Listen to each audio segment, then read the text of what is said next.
Start by crocheting a row of regular double crochet stitches.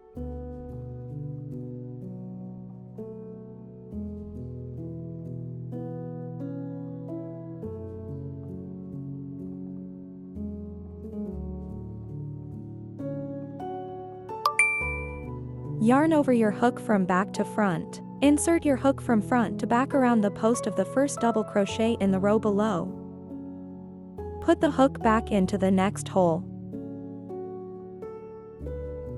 Yarn over and pull up a loop.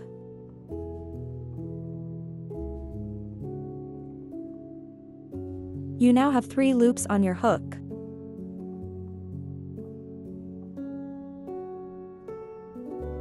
Yarn over and pull through the first 2 loops on your hook.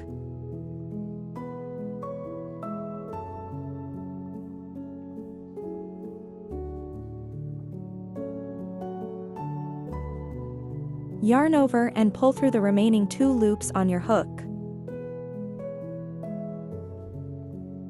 You've completed your first front post double crochet.